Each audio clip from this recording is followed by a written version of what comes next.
We have the sterling Josh Wingrove with us too, with futures -16, Dow futures -41. Josh, what kind of weekend is the president going to have? Well, he's going to be in Delaware, Tom, and I guess they finally backburnered this Build Back Better agenda. That writing had been on the wall for some time, but the faint hope that it would maybe pass this December is now no hope. They hope to pass it in January. Of course, in the meantime, some things are going to expire, like that child tax credit, which the last payment went out on the 15th of this month. They were hoping to avoid a gap in that. Looks like there will be a gap. And then, of course, Senator Manchin is the one who just remains unconvinced simply on this. Him and 50 Republican senators, I should say. He's worried, I think, about inflation in particular, and so they're wrangling on that. Biden's statement yesterday, though, crucially said he thinks Manchin still supports the total dollar value, Tom. Josh, we usually don't do the political wrap here, but I think for our international audience on a Friday, we need the Wingrove translation of a gentleman who will be 80 years old next November, and the percolation in your orbit of what's next for the president, the vice president, and the Democratic Party. Is this like an actual conversation going on in Wingrove land? It's an actual Wingrove land is a great place to be normally, but it is a conversation that they've been trying to tamp down. They sent, for instance, Vice President Harris and Secretary Buttigieg, of course, two of the top people that might, be the next Democratic nominee at some point, if and when Biden is no longer that person, 2024, 2028, what have you. They send them on the road together to sort of, an act of unity, performative, all one team, hurrah.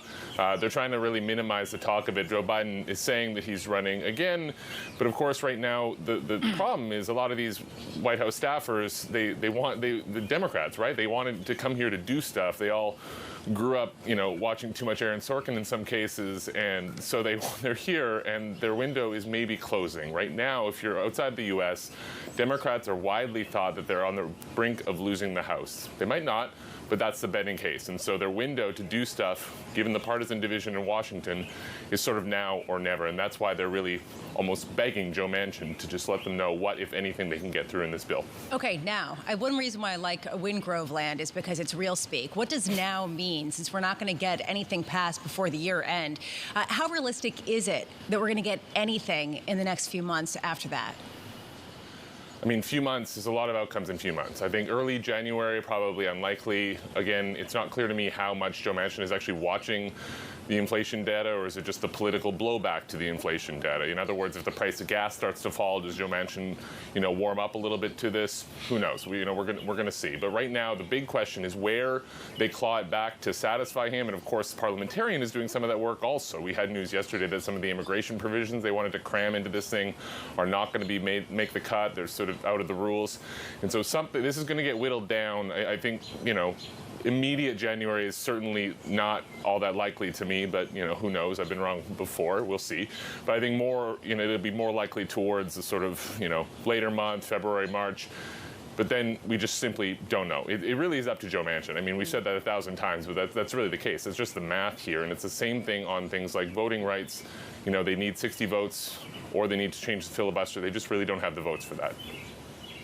Josh, as our TV and radio audience enjoys the bird song on behind you in Wingrove land, talk to us about, well, how much of Biden's land is going to be completely focused on Omicron and indeed the booster shots, the focus now on a pandemic rather than the Build Back Better.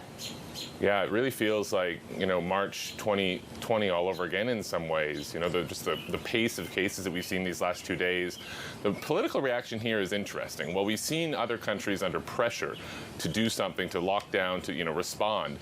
Biden's kind of under pressure in the opposite way. The lockdowns have been unpopular. He himself is not really soaring in popularity right now. He doesn't have a lot of currency to spend in that regard. And they are flatly ruling out lockdowns. They say they're going to keep schools open. They say they're going to keep businesses open.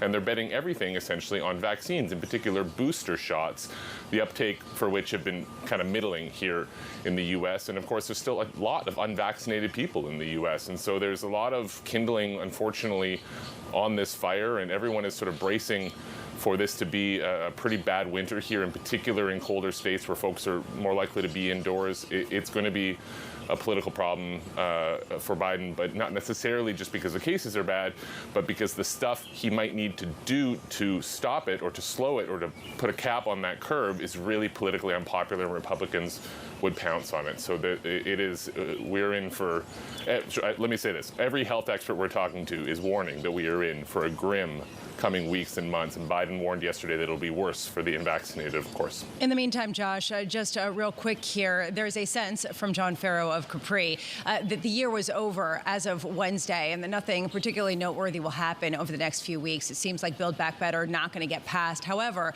on the international scale, we are talking this morning about Russia and what's been going on in the geopolitical sphere. Anything you're expecting on that front in the next couple of weeks, or is that just a simmering concern that'll get pushed out into 2022? I mean, I think they've got one eye on it. In particular, even things like cyber attacks, they've been warning that those could ramp up over the holidays. In other words, Americans kind of take their eye off the ball over the holidays. But, you know, they're not shutting down entirely. Joe Biden, though, is going to Delaware for the weekend. He doesn't really love spending weekends here at the White House. Beautiful house, you know, but he seems he's a Delaware boy in some ways. So, you know, I think things are gearing down here for sure. But the big question on Russia remains what will happen if the U.S. does see something that it thinks crosses the line. They have not defined what that line is.